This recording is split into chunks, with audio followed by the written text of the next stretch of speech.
Welcome to Tom and Jesse Podcast. Everything relevant in the news. Local, national, and international. Best of the day to you.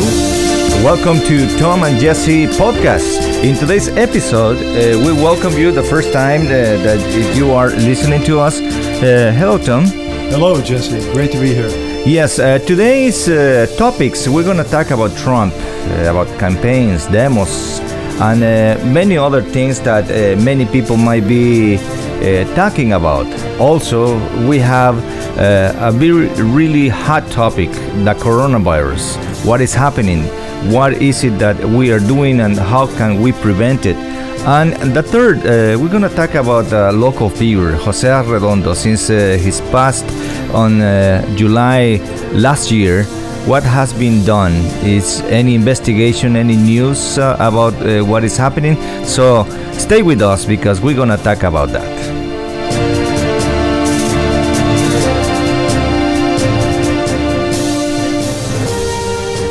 Tom, how you doing? I'm doing great. So let's go to the point and let's talk about Trump. What's news on Trump world? Well, Donald Trump right now, Monday, February 10th, 2020, has got to be one of the happiest men in the nation because he was acquitted of high crimes and misdemeanors last week by the Republican-held Senate, and he was able to portray his enemies as petty and all of that. And as this has been going on, rather than damaging Trump, these investigations, which went back to the Mueller investigation and the Russian collusion investigation, throughout this period, particularly of late, his approval rating has hit a high of 49%. Wow. Which is significant. Also, when you compare it to that of Barack Obama at the same stage of his first administration, Trump is 3 percentage points ahead. Obama was at 46 points. So Donald Trump, despite a myriad of insults to professional rivals, just anyone who displeases him, and all these investigations, the impeachment and so forth. Now, Bill Clinton, about 20 years ago, actually went up in the polls when he was impeached too. So I think when, for purely partisan political reasons, when people impeach presidents, it seems to strengthen the presidents. We've had 3 presidents impeached, once certifiably, justifiably, that of Andrew Johnson, who took over for Abraham Lincoln.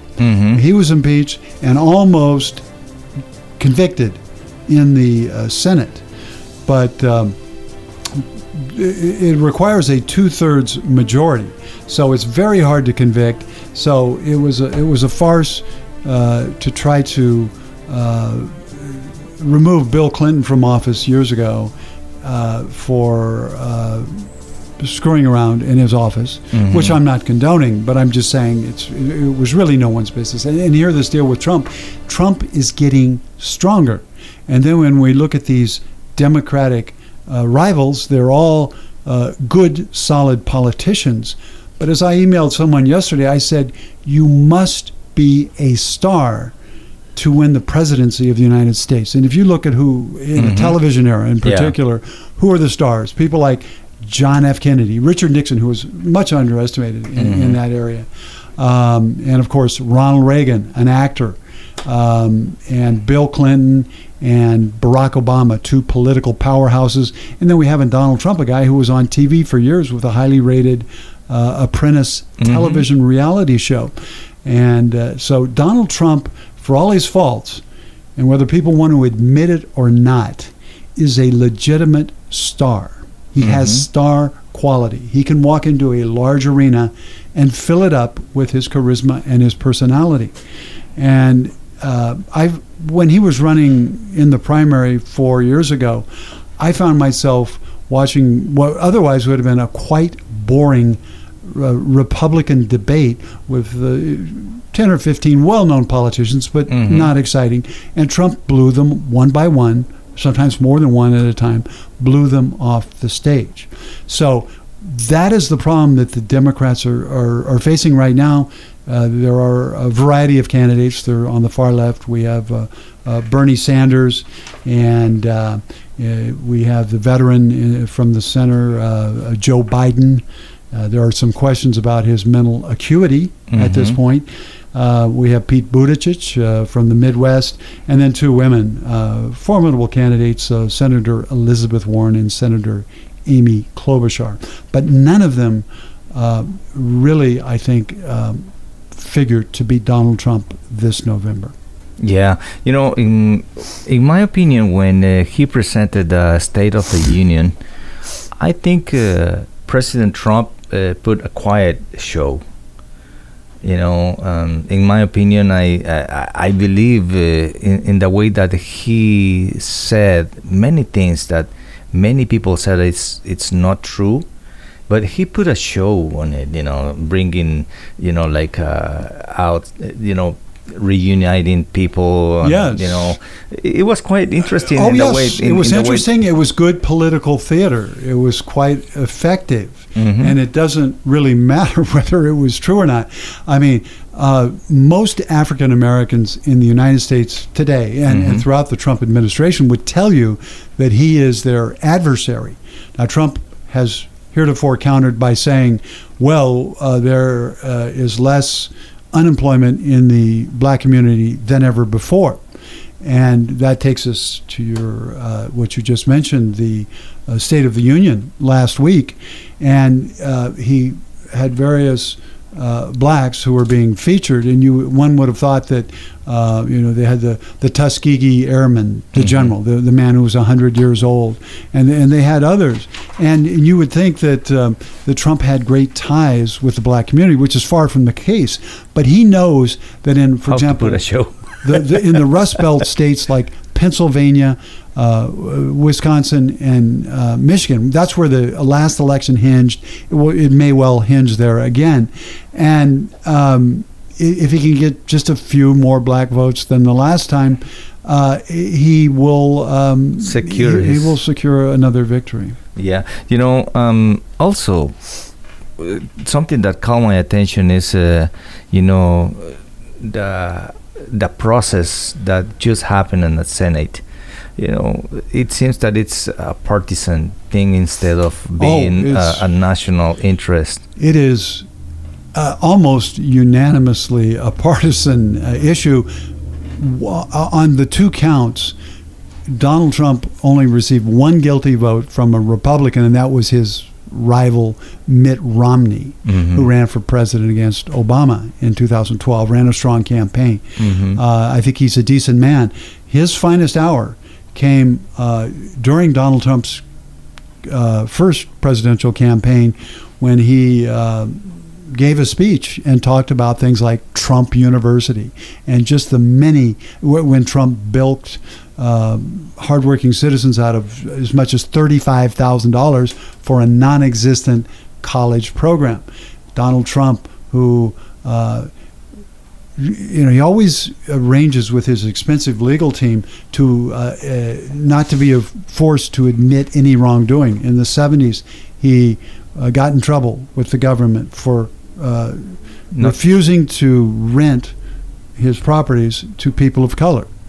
And so he just he can get away with a lot. Things, and he made what I think is an insidious statement. He said, I could go down Fifth Avenue in New York. This was during his first campaign.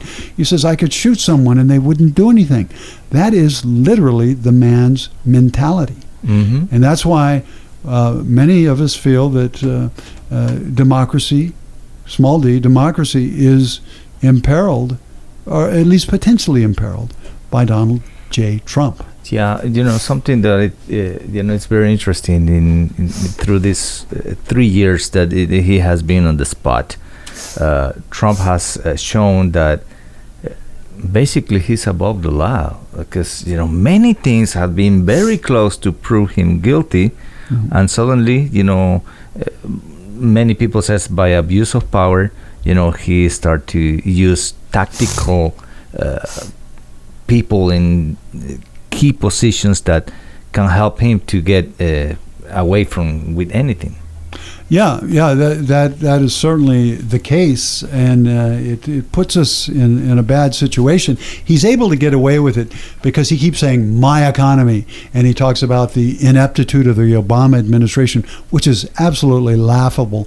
Barack Obama was a brilliant leader who inherited disasters from the Bush administration, that of George W. Bush, not only the Iraqi disaster, the second Iraq war, but the financial catastrophe. The Obama administration helped to stop the avalanche, and we had several years of growth under the Obama administration. Donald Trump inherited a strong economy, and he and the nation deserve credit that it has continued, but he is taking sole credit for it. It's the Trump economy, and that simply is not. It's not just Trump. Yes, yeah, that's something that gets to my heart. That yesterday was checking some funny or. How can I say? Those are kind of satiric news, that talks about, laughing about the reality of what is going on in our country. And I was watching, the Central Comedy, and Noah Trevor, Yes. that, he has a really good points, and he sent. It's supposed to be a reporter, but making fun of the answers what the people said. But he did it in a very formal way. But then you cap that it's laughable that what the people said. They recorded formally and they put the special effects after, but. What they were trying to portray is how innocent the people is, that they don't know anything about what is happening in Trump world, and they are just supporters, 100%. You're right. Like, close-eyed, and no matter what is happening, they are with Trump. Like he said, if I shoot somebody on the Fifth Avenue, nobody gonna say anything about it, and he's right. There is many people supporting him that way. Yeah, well, Trump's base is absolutely solid. 94% of Republicans right now in the latest poll support Donald Trump. His approval rating among Republican voters is 94%. Conversely, among Democrats, only several percent support Trump. So he really can get away with anything. He has, in very ham-fisted and aggressive and incompetent way, has eliminated the Joint Comprehensive Plan of Action, which is the Iran nuclear deal. We were not having serious problems with Iran compared to now. After the signing of what Trump called the worst deal in history, because his superior, Barack Obama, signed it, and Trump will do everything possible to overturn the legacy he does, right? of Obama. Yeah, if Obama did it, he wants to screw it, even if it's bad for the nation and the world. So what do we have now? We have a potential war situation in Iran because Trump, in particular, talks about, well, the Obama gave Iraq $100 billion, $200 billion, whatever. And he didn't give them anything. It was their money that essentially had been stolen by the United States and the West. And, he has continued, he backed out of the deal, and albeit a deal signed by another president. And he has continued to strangle the Iranians with these sanctions. So they're fighting back now. They're fighting back, and it's a very dangerous situation. And if Donald Trump wins in November of 2020, we might end going to war. I think it's at least 50-50 that we would have a war. Yeah, gosh, God, help us on that. When I think about, the accurate, the action that happened this past week when all the Republicans supported Donald Trump, and he was acquainted, and free from anything. I think he had been having the best week of his life. Yes. Celebrating, that he get away with this. Yes. Yes. And my question is, as a Republican, what power is above everything? And it's my thought, that maybe because they want to continue on the power, they don't care about what the president does. Well, that's the nature of power. I think it's like any good thing in life. Once you get it, you don't want to relinquish it. Mm-hmm. And that's probably particularly true of political power. I'm sure it's very exciting to be in power and thrilling.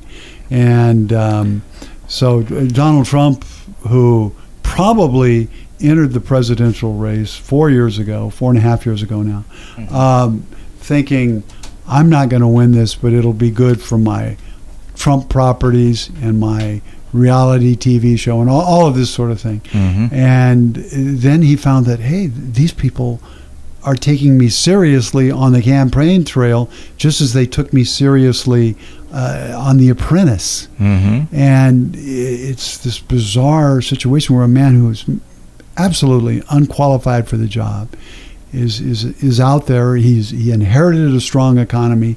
He's riding that like a big wave. He's taking the credit, and he's torpedoing environmental legislation. He's insulting leaders around the world, just as he insults women and a variety of people every day on Twitter. Mm-hmm. I mean, what kind of man is going to be awake at 3 a.m. squeezing off blistering Twitter insults? Yeah, like Lindsey Graham and this guy from Texas, Ted Cruz. Ted Cruz. I can't believe, how radically they changed the position that they had in regards to what they were saying publicly about Donald Trump. Well, yeah, it's amazing. See, that is the allure of power that we just talked about, because Trump and Cruz were really hardcore enemies during the primary. And in fact, Trump accused Cruz's father, a Canadian or a Cuban immigrant, of being involved in the assassination of John F. Kennedy. Now, you would think that would tear the relationship forever. Yeah. And of course, Trump repeatedly referred to Ted. He's got a nickname for everyone, and he called him Lion Ted about every issue. I can remember during one debate, he was calling Ted Lion Ted, and he was calling Jeb Bush a wimp, and then turning back to Cruz and saying, "You're a basket case."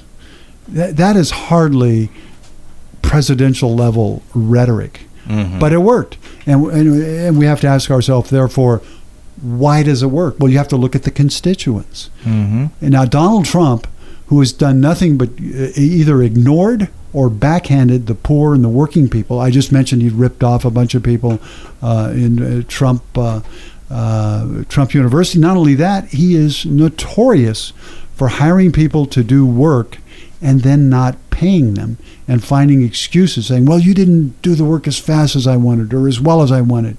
I mean, it's scandalous that the working person of this nation would think, hey, this guy is our champion. He is not.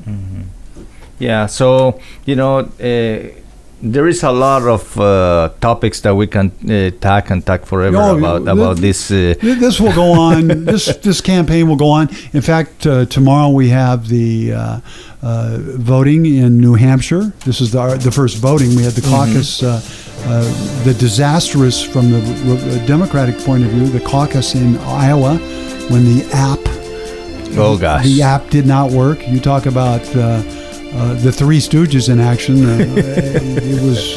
That was bizarre. So, Well, we're going to come back in a minute and we're going to talk about the coronavirus. We welcome you if you just join us.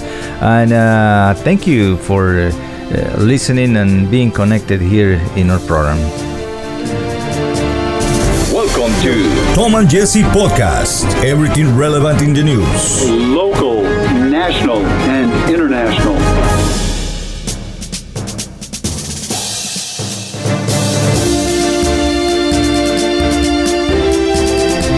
Okay, thank you. We are back. We're going to talk about this issue that is very popular among many citizens, especially in China and throughout the world with this pandemia that we are, living now, the coronavirus. yes, it's now being compared to the SARS epidemic that killed 774 people between November of 2002 and July of 2003. And it's really becoming more ominous by the day. Just yesterday, which was Sunday, in China, 97 people died in one day, and more than 40,000 are infected. They had about 60 or 70 infected on the cruise ship, and now on that cruise ship, the Diamond Princess, there are 135. So that's the horrific aspect of a plague. So as a anytime something like this happens, I think of the bubonic plague, which wiped out a huge chunk of Europe centuries ago. And fortunately, our medical abilities have manifestly increased, and our transportation. And so I think that they're going to be able to quarantine it and bottle it up, and hopefully we will not have an even greater disaster than we already have. Yeah, because I heard that it will take more than 3 months in order to find a vaccine that can help against this coronavirus, right? Have you heard about it? If they can do it in 3 months, that would be extraordinary. Yeah, because Channel 23, we're talking about this. In Kern County, health officials are on high alert throughout the risk of the deadly coronavirus, which first broke out in China and is unlikely to travel to the county. On last Wednesday, World Health officials confirmed 7,000 confirmed cases on the virus at a rate of 2,500 increase since Tuesday. So, it's a high rate, as you were just mentioning. And here in United States, we have 5 cases already confirmed.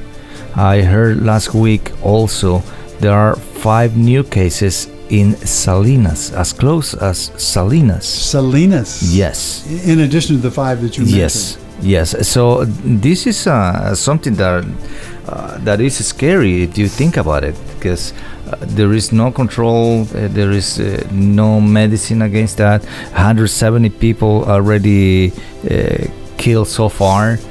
And I don't know if the 95 that you just mentioned might be more or in between this, because this was last Wednesday. Probably it's another 95 people confirmed. That's certainly possible. Yeah. So how it works. I heard that this coronavirus, when you get infected, it stays in your system like for 14 days with no sign of anything. After the 14 days, or in that period as well, you can get infected and you might not even know about it, because the incubation period is 14 days. After the 14 days, then you see the signs. Yes, and in the interim, many of these people who have been infected and don't know it have spread it to others, and that's why the international quarantine and all the steps they're taking are so important to keep this contained as much as possible. Because how it caught my attention also in regards of how you can get infected.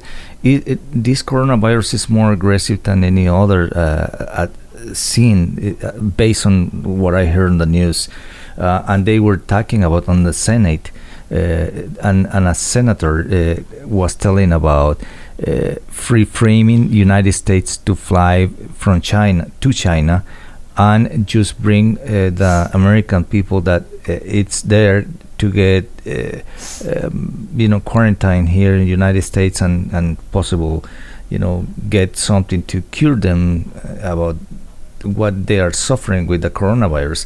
But they were saying on the Senate House that this virus can spread like in the distance that we have right now.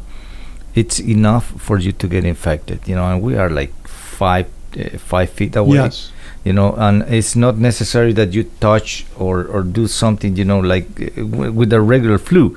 Right. If you touch something with any infectious or bugs, you can get infected by touching your eye.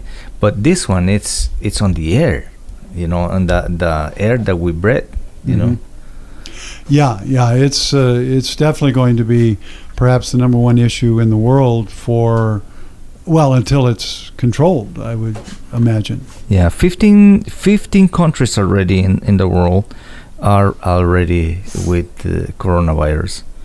And, big countries, they were saying that they were worried about what happened if it travels to poor countries like in South Africa, in Mexico, or that they don't have the infrastructure to quarantine or do something to help in a mass scale. Yes.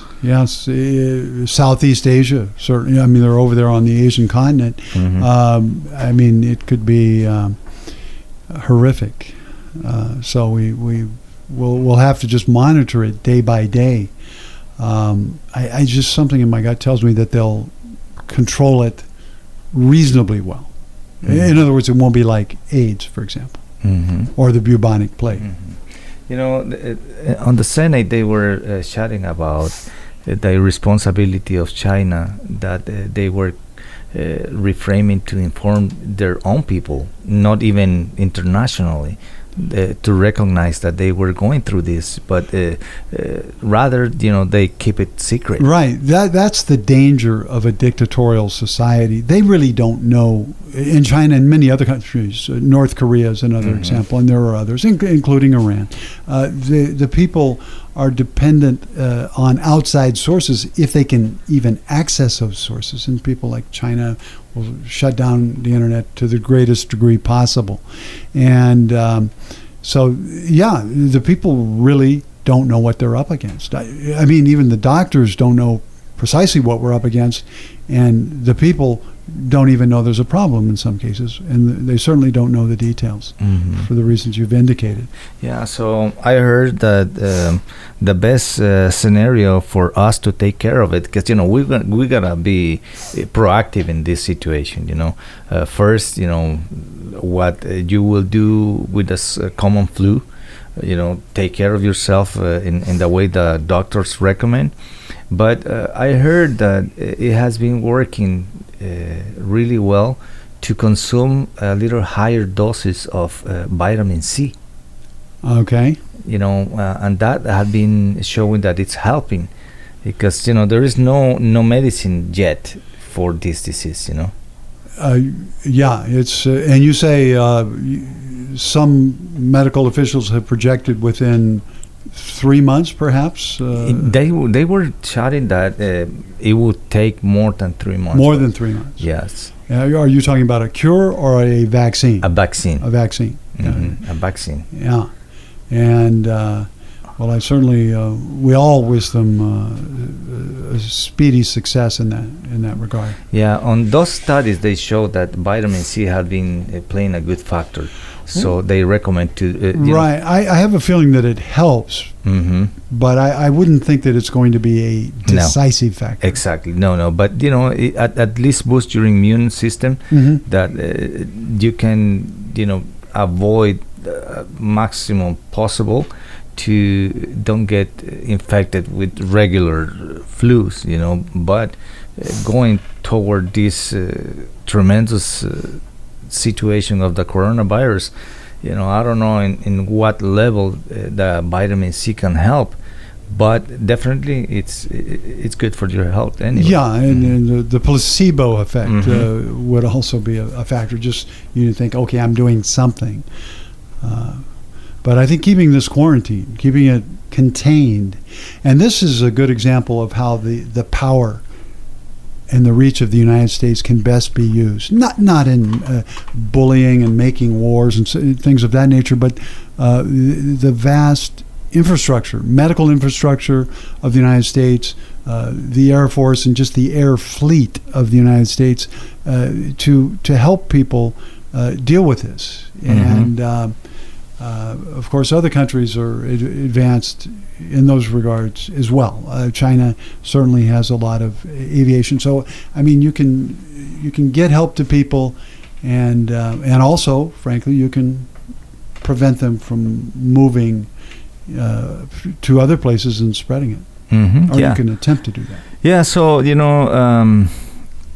Michelle Corson, spokesman from the Kern County Department of Public Health, she says that wants the Kern County residents to be aware, because despite that we have a just regional airport, we don't have international flights here in Meadowfield, but definitely we are exposed because we connect to international airports. Absolutely. LAX, for example, San Francisco, and really you can we don't have too many places you can fly out of Meadowsfield, unfortunately, but you can fly to LA. You can fly directly to San Francisco, I think Phoenix, Salt Lake City, perhaps Houston as well.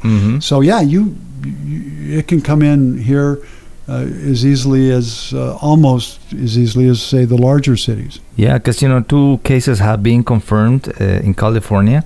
1 case in Los Angeles County and the other one in Orange County. Well, you mentioned 5 in Salinas. Yeah, and 5 in Salinas, so 7 already. Yes. So it's really something that we need to pay attention, especially if there is travelers to the Salina area, that gotta work there or visit family. Just be careful. There are a lot of people here in Bakersfield with its large Latino community who have relatives in Salinas. Yes. I taught adult English as a second language for many years, and every Friday we would say, "What are you going to do this weekend?" And often people would say, "I'm going to visit relatives in Salinas."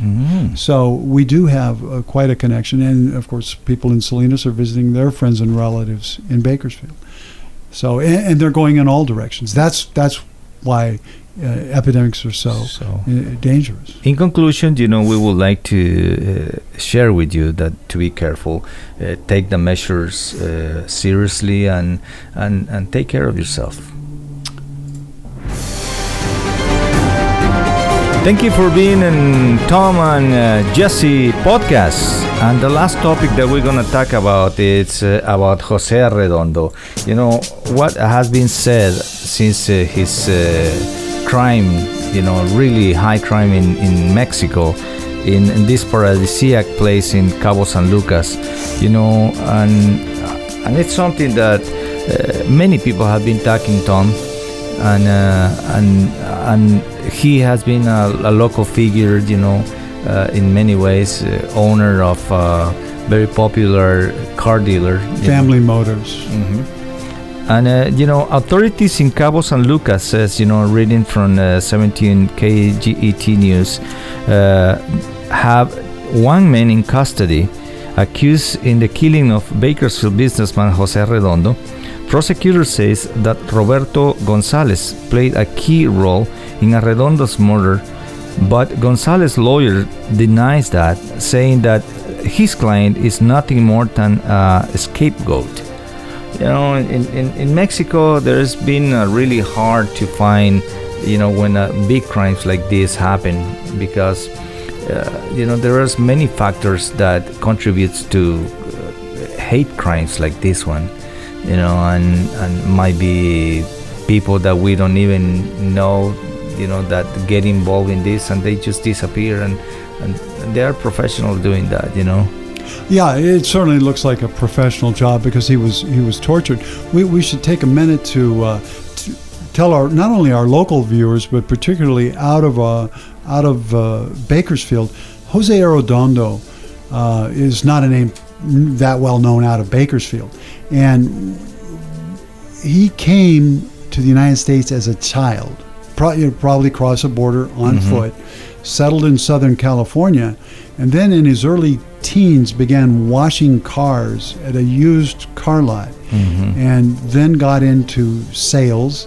And he was a dynamic man, an attractive man, and a gifted businessman. He just had innate entrepreneurial ability. And he rose rapidly. I assume he became a general manager, and then all of a sudden he bought and started a car dealership here in Bakersfield, and was extremely successful, and had at times up to 10 businesses at once. Various car dealerships here in the southern end of the Central Valley. He had a restaurant. He had Jose's driving range. I used to go out and hit balls there once in a while. And also, he was an owner of a radio station in Visalia area. Really? Well, yeah, see, he's just one of those guys who had the entrepreneurial gift. Yes. And he was good on TV in both English and Spanish. So he was a good promoter, a tireless worker. But and I don't know if it was jealousy, and it depends on who you talk to, and we'll get into that in a second. But I mentioned teaching ESL, English Second Language for Adults, and I would talk to the students about Jose Arredondo, and just around the community. I would hear it as well that he was involved in drug deals, and people would say, I think perhaps some people in the local car business would say, well, how is this guy who crossed the Mexican border on foot not so long ago, how is he able to invest vast sums of money in a car dealership? He's drugs. He's involved in drugs. But of course, this has been thoroughly investigated, no doubt, by the FBI as well as local and regional authorities. As far as I know, there was never any evidence of that. Yeah, I had the pleasure of knowing Jose Arredondo since he came to Bakersfield back in the 90s, early 90s. And I remember that he told me his story. And the dealers, you were just saying, when he started to wash cars, he's a really success story, to be inspired. That's the American success story. Exactly. And the car dealer owner in Southern California, Los Angeles area, taught him really well. And he was telling me, hey, the owner taught me as if I was his son, because definitely his family that he wanted to show the abilities of being a business owner, they were not just there. He had a daughter and a son, but they were in drugs, and they were doing drinking and having just fun, but nothing responsible. So Jose showed them how to be responsible, and that called the attention of the owner, teaching him the basics of how to be a business owner. And I believe he was the one who maybe his first dealer, maybe he loaned the money. I don't know. I'm not sure about that. But maybe it's how he started. Like if you know me and you see that I'm responsible, you open the door for me. You know what I'm saying? And that might be something that many people didn't know about Jose, that they related him to the gossiping of being involved in. There is a great deal of gossip. Since his death several months ago, last summer, the summer of 2019, I've had the opportunity to talk to some people who coincidentally are in the car business here in Bakersfield. And I would say I would ask them what happened and why, and I got at least 3 different answers. One was yes, he was involved in drugs and he didn't pay the drug people. Another was no, he wasn't involved in drugs, but people owed him money from legitimate businesses in Mexico. And others said, well, he was just a very abrasive man, and they said, I used to work for him, or I know people who work for him, and they said, I never want to work for him again. But this is a man who was not merely murdered, but he was tortured in the style, and that is sad. Really the style of a professional hit, particularly in Mexico. I mean, there are a lot of murders in the United States, but this was a torture. I mean, they mutilated one of his ears, they stabbed him in a way that before he died, they beat him about the head before killing him. And so one really doesn't know. Now, you mentioned the gentleman Gonzalez, who is in custody. He was a quote-unquote friend, supposedly a friend of Arredondo's for 20 years, since he's owned a condominium down in Cabo San Lucas. And supposedly it is alleged that this Gonzalez fellow, the golfing buddy, let in the people who did the killing. Whereas many people say, well, hey, I have been brought in by authorities and tortured and told not to say anything or told to say this. And we don't have a clear picture as of this time what he, who is involved, really. Gonzalez has certainly been accused of it, his golfing buddy. But we in Bakersfield certainly want to find out what happened, because it really does haunt me, because I didn't know him personally. I never even laid eyes on him personally, but I saw him on TV in both English and Spanish, and read about him and talked to people who knew him. It's just to think of this man down there on a golfing vacation being murdered and tortured. It's really it's a lingering feeling. Yeah, it's like in a movie, like high crime movies, that you think that it might not happen, but unfortunately it happened to him. And I believe he was a really good citizen. He helped his church, he helped many people, he always wanted to do good. I know that many people said, hey, when you do good, you don't tell your right hand what the left did. But he loved to be in pictures saying that he was doing something good. Yeah. Well, that was just his style. He was an outgoing guy, and he wasn't shy about saying he was a philanthropist, and that's okay. If you're helping, it's like Jerry Lewis, the comedian, who's deceased now, but he raised hundreds of millions of dollars for muscular dystrophy and bragged about it.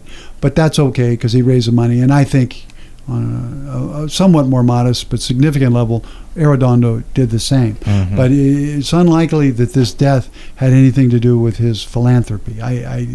The torture factor makes me think that it was more than just a random house invasion. But that doesn't tell us what the motive was. Definitely, it will be a mystery, because I know many people has something to talk about. But is there anything else that you would like to finish our podcast today, Tom? Yes, I would. I'd like to talk about the great halftime performance by Shakira and Jennifer Lopez, which Jeb Bush, the younger brother of former President George W. Bush, tweeted. Right afterward, he tweeted, best Super Bowl halftime show ever. Now, during the game, I was tweeting with some old high school friends, and I was shocked to see that a couple of them said, well, this is slutty. What is this, striptease? This is inappropriate. And I was stunned. And I subsequently found out maybe perhaps 20% of the viewers, whatever it would be, that's an unofficial guess, didn't like it. And now some have said, subsequently have said, this is because these are Latin women. They're talking about Latin power and perhaps felt threatened somewhat in that respect. There may be some of that. However, a few years before that, Madonna, who is certainly Caucasian, was taken to task for her supposedly risque halftime performance. But I thought it was a tremendous performance. My stepbrother, who used to be in a rock and roll band, fortunately was one of those who liked it, and he tweeted or sent us the text message. He said they have looks, talent, and help, meaning choreographic help and so forth. So I thought it was a great show, and I was surprised and disappointed that some didn't enjoy it. Yeah, many people I heard both sides also. In one, they said, "Hey, Latin Power House, especially inspiring for women that they can do, a lot of stuff." And they are powerful and they are beautiful. On the other hand, I heard something like you said, hey, why this pole? Is this a strip joint or what they are trying to portray? Especially that there is a lot of kids watching the Super Bowl. Yes. And that has been a new, what can I say? It's expected to be amazing, the halftime show on the Super Bowl. It's getting a cultural thing now that everyone's trying to see the best TV commercials on that it's going to play during the Super Bowl, and the best halftime, exposing the best of the best, and those are the two common things that I have heard.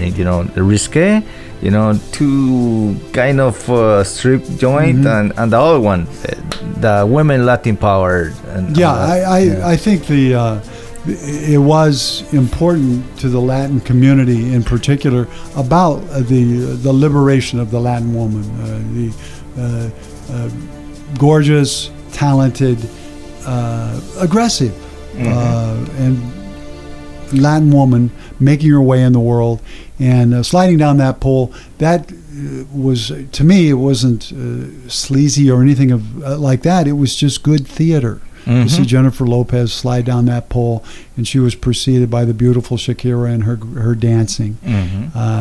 I'm with Jeb Bush, former governor of Florida, and a man who's married to a lady from Mexico. I'm with him. I thought it was a terrific show. Yeah, and especially, if you think about this in this way, Latin women have been submissive because the macho personality of the men, always restrained, to do certain things.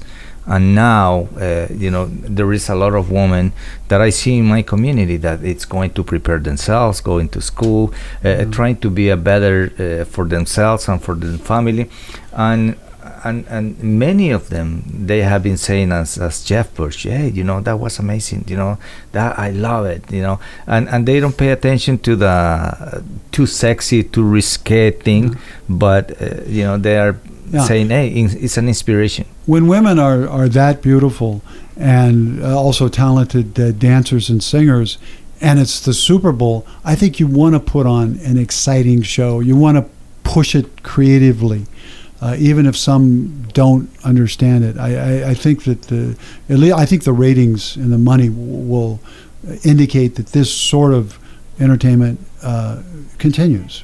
Perhaps not every year at the Super Bowl, but in general. Yeah, so thank you. This has been our first podcast of Tom and Jesse, and I am so happy and excited to do this with you, Tom, because I have a lot of respect of you. You have a great opinion. You are a very knowledgeable person, that know what you're talking about, and sharing in this podcast, it makes me happy. Well, it was exciting being here and discussing these issues, and I know we can analyze the election as it goes on. We'll talk about sports, we'll talk about social issues and education, and as well as the epidemic. And there's always so much in the news that we can we can talk about. My last thought, just keep in mind, go register and vote. It's very important to... I will tell our fans that I have already voted, and I voted for Bernie Sanders. And as I mentioned earlier, I don't see anyone who I think can beat Donald Trump. I think Bernie Sanders in 2016 could have beaten him, but Bernie is going to be 79, which is extremely old. He's going to be 79 on election day, or he will have turned 79 by election day. So anyway, I cast my vote for him, and I assume you're a Democrat? Yes, I am. And do you want to tell us who you're liking? You know what? We are discussing in my family in between Bernie and Elizabeth Warren. We are in this deciding which one, what way we do, and I don't think in the same way that you do about Bernie could be a great potential candidate to represent the Democratic Party. Yeah, we have to find someone who can beat Trump. And Warren has been sinking in the polls for a few months now, whereas Sanders has been rising. Correct. I think that was part of my process. Yes, and in another hand, it is important, that we are in the census time. It only takes 10 minutes to change the next 10 years. So it's important to be counted. Yes, absolutely.